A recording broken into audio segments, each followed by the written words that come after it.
விஜயின் அரசியல் பயணம் இன்று நேற்று தொடங்கியது இல்லை.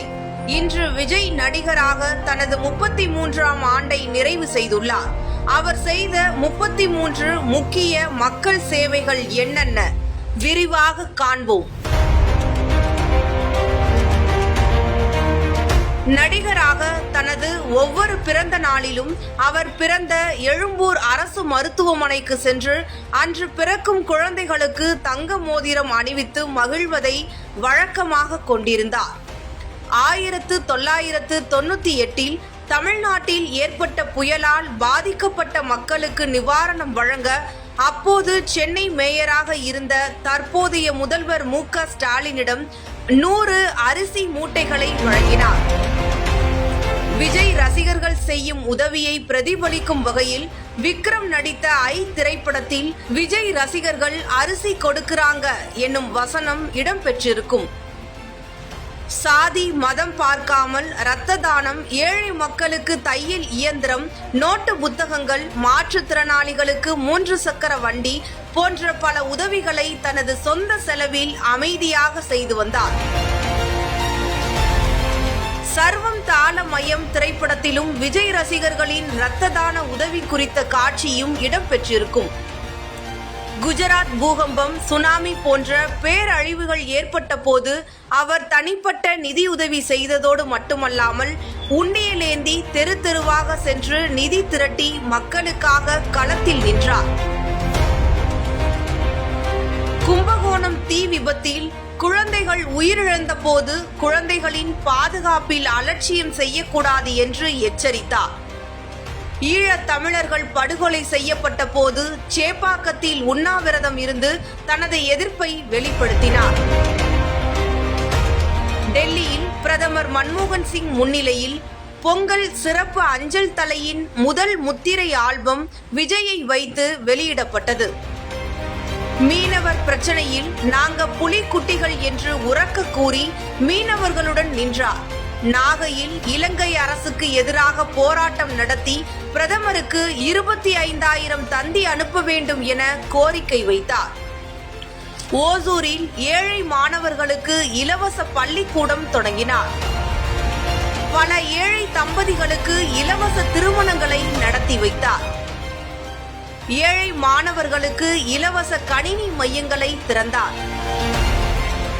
மாணவர்களை ஊக்கப்படுத்தும் விதமாக 10 மற்றும் 12ஆம் வகுப்பில் முதல் மதிப்பெண் பெற்ற மாணவர்களை தொகுதி வாரியாக அழைத்து சுமார் 14 மணி நேரம் கால்வலி கூட பொருட்படுத்தாமல் நின்று அவர்களை கௌரவித்தார். ஜல்லிக்கட்டு போராட்டத்தின் போது முகத்தை மூடிக்கொண்டு ஒரு சாதாரண மனிதனாக மாணவர்களுடன் தரையில் அமர்ந்து போராட்டத்தில் பங்கேற்றது அவரது சமூக அக்கறைக்கு சான்று. நீட் தேர்வால் தற்கொலை செய்த அரியலூர் அனிதாவின் வீட்டிற்கு சென்று நானும் ஒரு தங்கையை பறிகொடுத்தவன் என்று கண்ணீரோடு ஆறுதல் கூறி குடும்பத்துக்கு துணையாக நின்றார்.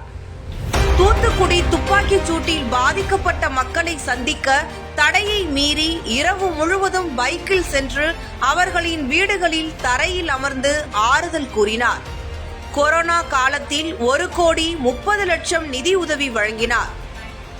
கேரளா வெள்ள பாதிப்பின் போது லாரியாக நிவாரணப் பொருட்கள் அனுப்பி உதவி செய்தார்.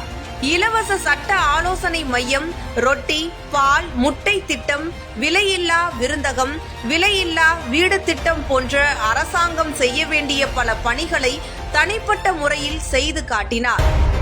மணிப்பூர் பிரச்சனை முதல் CAA, லாக்அப் மரணங்கள் வரை எந்த சமூக பிரச்சனையையும் தவறவிடாமல் குரல் கொடுத்தார். பரந்தூர் விமான நிலையத்துக்கு எதிராக விவசாயிகளுடன் நின்றார். நாங்குநேரியில் சக மாணவர்களால் காயப்படுத்தப்பட்ட மாணவனை கௌரவப்படுத்தி நீ இன்னும் படிக்கணும், பெரியாரை படி, அம்பேத்கரை படி என்று ஊக்கமளித்தார். பெண்களின் பாதுகாப்பிற்காக அண்ணன் நான் இருக்கேன் என்ற கடிதத்தை மாணவிகளுக்கு எழுதி பலருக்கு உறுதுணையாக இருந்தார். ஜனநாயகத்தில் சாதாரண மக்களையும் பொறுப்புக்குள் கொண்டு வர ஆட்டோ ஓட்டுநர் முதல் மருத்துவர் வரை பலரை மாவட்ட செயலாளராக நியமித்தார். அண்ணா பல்கலைக்கழக மாணவி பாலியல் வன்கொடுமை சம்பவத்தை தொடர்ந்து மாநில ஆளுநர் RN ரவிக்கு சட்ட ஒழுங்கு, பெண்களின் பாதுகாப்பு, புயல் நிவாரணம் குறித்து மனு வழங்கினார். மதிப்பெண் பெற்றாலே விஜயை நேரில் சந்திக்கலாம் என்ற நம்பிக்கையை மாணவர்களிடையே உருவாக்கினார். புதுக்கோட்டை, பெரம்பலூர் போன்ற இடங்களில் நடந்த துப்பாக்கிச்சூடு விபத்துகளை பாதுகாப்பு நடவடிக்கைகளுக்கு அழுத்தம் கொடுத்தார்.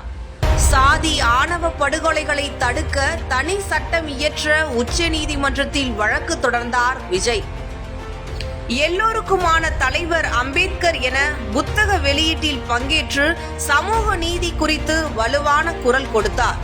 2G ஊழல் குறித்து கத்தி திரைப்படத்தில் வசனம் மூலம் நிலைப்பாடு வெளிப்படுத்தினார். மேலும் விவசாயிகளுக்காகவும் குரல் கொடுத்தார். மெர்சல் திரைப்படத்தில் GST வரி தொடர்பாக தனது கருத்தை துணிச்சலாக வெளிப்படுத்தினார். பண மதிப்பிழப்பு ஏற்பட்ட போது பலர் பிரதமர் மோடியை பாராட்டிய நேரத்தில் அதில் உள்ள பிரச்சனைகளை வெளிப்படையாக விளக்கினார். பல ஆண்டுகளாக சத்தமில்லாமல் செய்த உதவிகளும் மக்கள் பணியும் தான் இன்று தமிழக வெற்றிக் கழகம் என்ற பேர் இயக்கமாக மாறி ஒரு அரசியல் சக்தியாக விஜயை உருவெடுக்க வைத்துள்ளது.